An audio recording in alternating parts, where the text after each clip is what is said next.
Hi everybody, and welcome to our module on liver tumors. As we'll talk about later, most cancers that occur in the liver are metastatic from some other part of the body, but we're going to begin today by talking about primary liver tumors, and the most common primary liver tumor is called a hepatocellular carcinoma. And patients who develop hepatocellular carcinoma usually have a history of some type of chronic liver disease. Chronic hepatitis B and C are common etiologies for hepatocellular carcinoma, so is alcoholic cirrhosis. Wilson's disease and hemochromatosis are rare disorders, but when they do occur and they have liver involvement, these patients can develop hepatocellular carcinoma. And then finally, alpha-1 antitrypsin deficiency is something that you may think of as a lung problem, but it can also have liver involvement and lead to cirrhosis. And people who are born with an alpha-1 antitrypsin deficiency and have liver involvement can go on to develop hepatocellular carcinoma. And this is a gross picture of a liver with a hepatocellular carcinoma tumor. You can see there's a large tumor growing inside the liver tissue.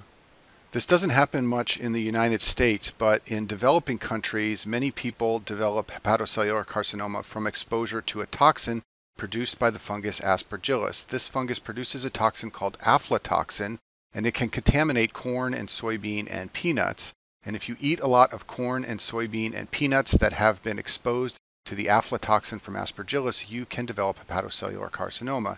Now, in industrialized countries like the United States, screening is done so that aflatoxin does not get into the foods that we eat. However, patients can have exposure if they live in a non-industrialized country or if they eat lots of locally grown foods. Hepatocellular carcinoma, especially in the early stages, is often asymptomatic, and the key is to do screening of high-risk patients. So people who have chronic hepatitis B and hepatitis C infections are screened regularly for development of hepatocellular carcinoma with imaging studies. You can check the liver function tests, but they're variable. Usually they're abnormal in a non-specific pattern.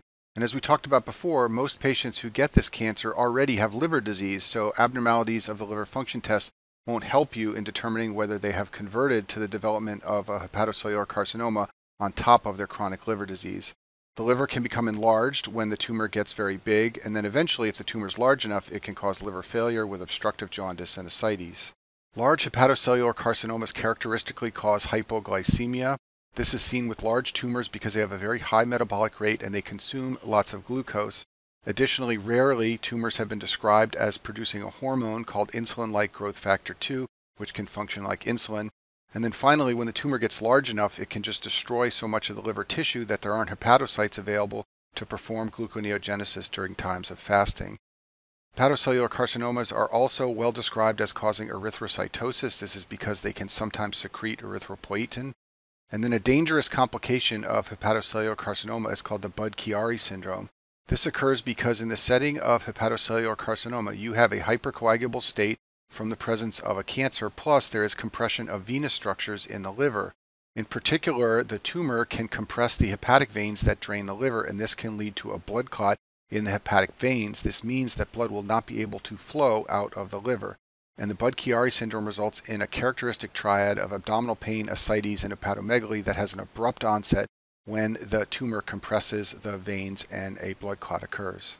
Hepatocellular carcinomas secrete alpha-fetoprotein, and it would be nice if we could use this for diagnosis, but unfortunately, AFP levels can also be elevated in patients with chronic liver disease, and as I told you before, this cancer usually occurs on top of chronic liver disease. What you can do is monitor the baseline levels, and if there is a rise in the AFP level, that can be suspicious for the development of hepatocellular carcinoma on top of chronic liver disease. Often these tumors are diagnosed by imaging. You can see them on CT scans or MRIs or ultrasounds of the liver. Patients who have chronic liver disease, as I told you before, are often screened regularly to try and diagnose this tumor early. And then finally, you can always do a biopsy, and this is the way to definitively diagnose the presence of cancer cells in the liver. Metastasis of this tumor is relatively rare at the time of diagnosis. Only a few % of cases have metastasis. The tumor usually spreads via the blood, not the lymph, and it likes to spread to the lung and the bones, especially the lung. And you may know that the blood drains from the liver to the hepatic veins and the IVC, and that goes straight into the lungs, so it makes sense that the lungs are a site for metastasis.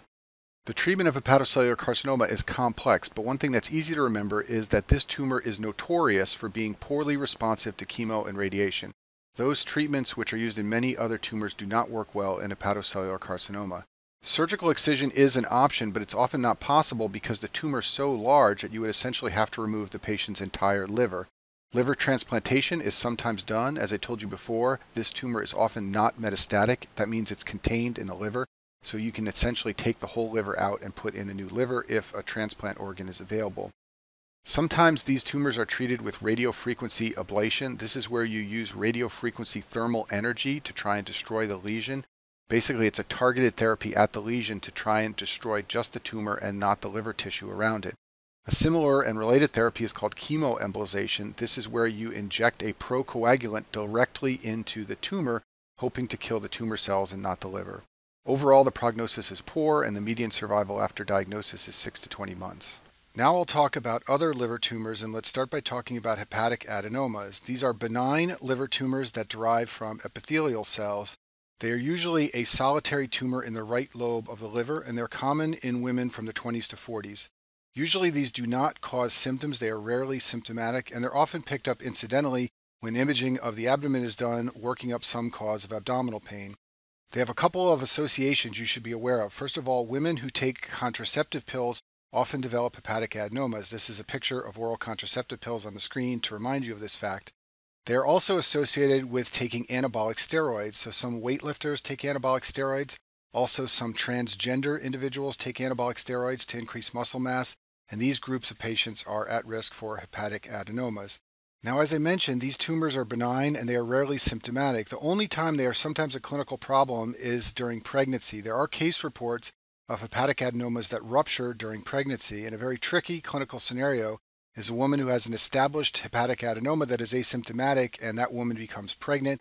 This is the one case where these tumors are sometimes excised or ablated in order to prevent rupturing during the woman's pregnancy. Hepatic hemangiomas are also sometimes called cavernous hemangiomas. These tumors are the most common benign liver tumors. I told you that hepatocellular carcinoma is the most common primary liver tumor overall, but among the tumors in the liver that are benign, this one is the most common. It's composed of vascular spaces often filled with thrombus, and that's easy to remember because it has the word heme in its name. It's often discovered incidentally at surgery or on imaging, just like hepatic adenomas. And there are case reports of fatal hemorrhage with biopsy. Remember that these tumors are made up of vascular spaces. So in general, biopsy of these lesions is not recommended and should be done with great caution. Angiosarcomas of the liver are very rare, but they are malignant vascular tumors. So they are vascular like hemangiomas, but these tumors are malignant. They present with symptoms like abdominal pain, jaundice, ascites, and weight loss. And these are very rare tumors. The reason they're going to ask you about them on your boards is because they're associated with certain toxic exposures that you need to be aware of. Vinyl chloride exposure can lead to angiosarcoma. Vinyl chloride is used to make PVC plastic. PVC stands for polyvinyl chloride. It's a very common type of plastic. This is a picture of PVC piping, which you may have seen around a construction site. And if you work in areas where PVC pipe is synthesized from vinyl chloride, you can be exposed to vinyl chloride, and inhalation can lead to angiosarcoma. A second exposure that can lead to this tumor is arsenic. Arsenic is found in rocks and soil and water, and certain geographic areas have very high levels, and there are many industrial uses of arsenic. And if you have a high level of exposure to arsenic, you can potentially develop an angiosarcoma. And these are probably the two most important facts to know about this very rare liver tumor. I'll finish by mentioning metastases to the liver from other places in the body. As I told you at the beginning of this module, metastases are much more common than primary liver tumors. They're much more common than hepatocellular carcinoma, which is the most common primary liver tumor. Places that like to send metastases to the liver include anywhere in the GI tract and the breast and the lung. And the GI tract has always been easy for me to remember because you may know that the GI tract is drained via the portal vein to the liver, so you can just think of all those structures like the colon, the stomach, and the pancreas sending mets to the liver in the same manner. Finally, the way you can recognize metastases to the liver on imaging is that you will usually see multiple nodules. So this is a picture of metastases to the liver on a CAT scan. You can see one nodule here, another one here, another one here, another one here. This is not going to happen from any primary liver tumor. Primary liver tumors will usually be solitary. When you see multiple spots like this, it usually is a metastatic cancer that is sending mets to the liver. And that concludes our module on liver tumors.